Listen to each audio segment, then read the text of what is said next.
ka-office mates, bale papunta tayo ngayon dito sa Porac, Pampanga. Meron kasing ilog dito na ang tawag nila is Ilog Kamalig.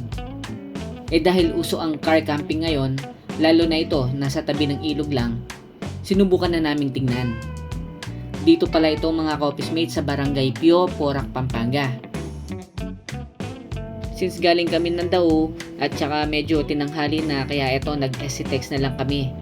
So nag-exit kami ng Porac at doon ay dumiretso na kami sa Barangay Pio.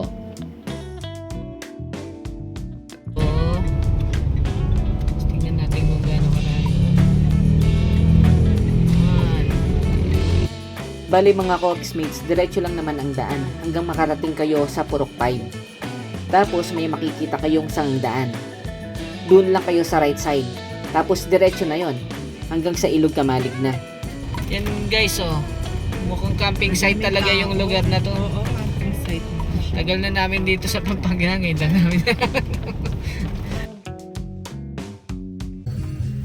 Magandang tanghali sir. Ako pala si Tatay Sito. Ang tagapamahala ng Ilog Kamalig. Okay. Isang malaking kasiyahan para sa akin na nakapasyal kayo dito sa Ilog Kamalig. Dito sa Ilog Kamalig, wala tayong entrance fee, walang anuman fee, kundi donation lang para sa maintenance sa Okay. ilog, para mapanatili natin ang kalinisan ng ilog.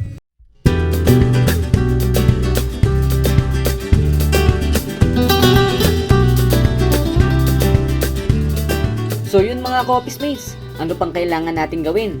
Di magluto na tayo.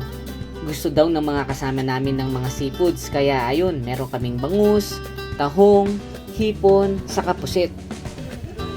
Magluluto namin, ayan. Joy!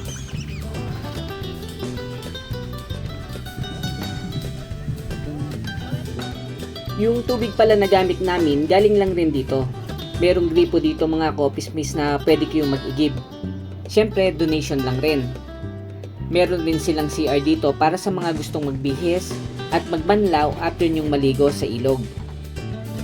Kung may nakalimutan kayong bilhin sa inyong pagluluto, mga ingredients, may mga tindahan rin dito. May mga palamig tulad na lang nitong halo-halo. Sakto guys, summer na ngayon. Meron ring mga milk tea, saka mga soft drinks. Kaya huwag kayong mag-alala kung di kayo nakapagbaon guys. Ito yung kukunin natin. Ito itong nakahiga na. Okay. Isa lang. Isa lang. Para magandang tingnan. So habang kumukuha kami ng dahon ng saging, abala na ang aming mga kasama sa mga niluto nilang pagkain.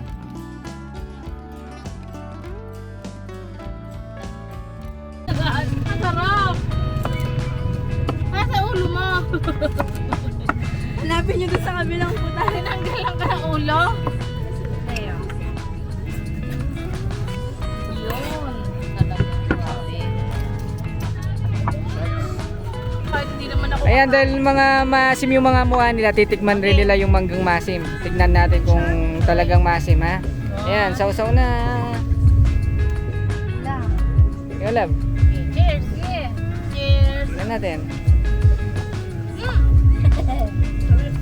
Sarap, matamis. Habang nag-prepare pa sila ng food, ito yung mga ilang rules sa lugar. Sabi nga ni Tatay Sito, walang bayad ang entrance sa lugar. Donation lang para sa maintenance. Ibig sabihin mga ka-office mates, huwag tayong magkakalat. Kung may naiwan tayong mga basura, dali na natin pag-uwi. Regarding sa sounds, since camping area ito, ibig sabihin ang mga nagpupunta dito ay magre-relax at nag-chill lang. Mas okay kung magpapasounds kayo, yung sa group nyo lang ang makakarinig. Huwag na ninyong pakalakas na parang may party sa buong ilog. Meron ring limit ang sound sa gabi hanggang 9 PM lang para yung iba makapagpahinga na. Guys, kakain na! Start na! Food is ready! Let's go! Ito, ganito na. Ito yung mga matsura ng mga gutom mo. Kabila ang pag-uong. Ito pa!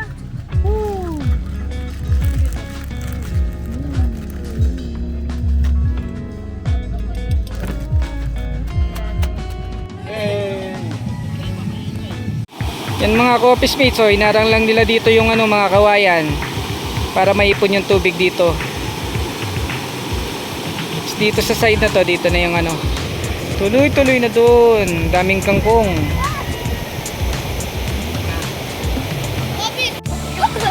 Halo ko. Sabi ko, tatalon ako doon. Saan?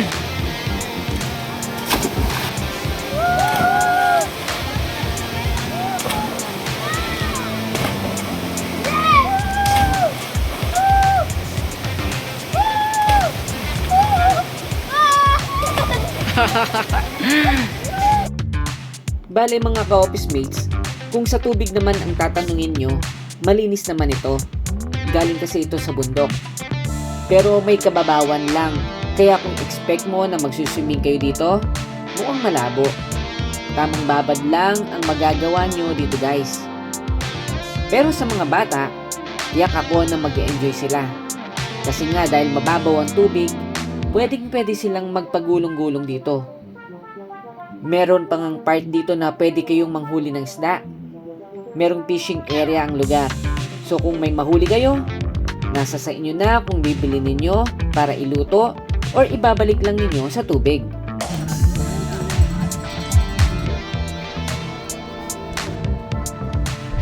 Yung mga ka-office mates, pagkatapos yung ano, kumain, ayan oh, pwede kayong bumili dito ng ano, halo-halo ninyo, kila ate.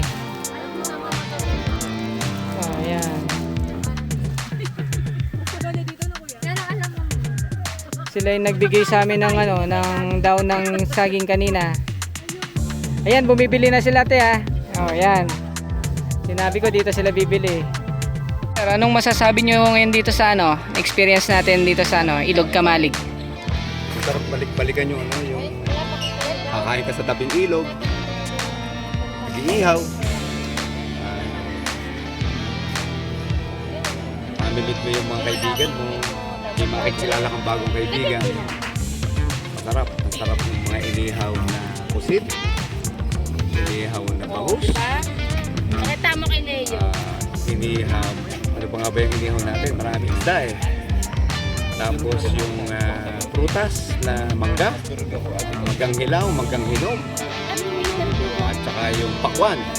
Jay, ano bang nakita mo, na-enjoy mo rito bukod sa pagkain? At saka, Ambiance. o yung Kamalig, si Leo Kamalig nagpunta sa Kamalig.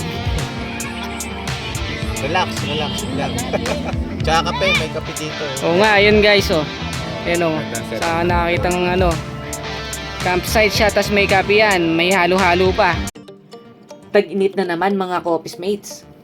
Tiyak ako na nagpaplano na kayo ng inyong pamilya o barkada kung saan kayo mag-swimming this summer.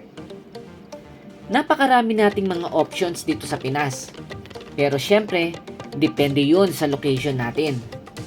So kung ang hanap nyo ay simpleng bonding at relaxation, pwedeng-pwede na kayo dito sa Ilog Kamalig. Tamang babad lang at siguradong masosolve na kayo sa init ng panahon. Hindi rin ito kalayuan sa mga Kapampangan. Kaya kung wala pa kayong option or di nyo pa napupuntahan itong lugar na ito, abay tara na mga ka-office mates. At tayo nang mag-camping dito sa Ilog Kamalig ng Barangay Pio dito sa Porac. So mga ka-office mates, sana ay nag-enjoy kayo sa episode namin ngayon.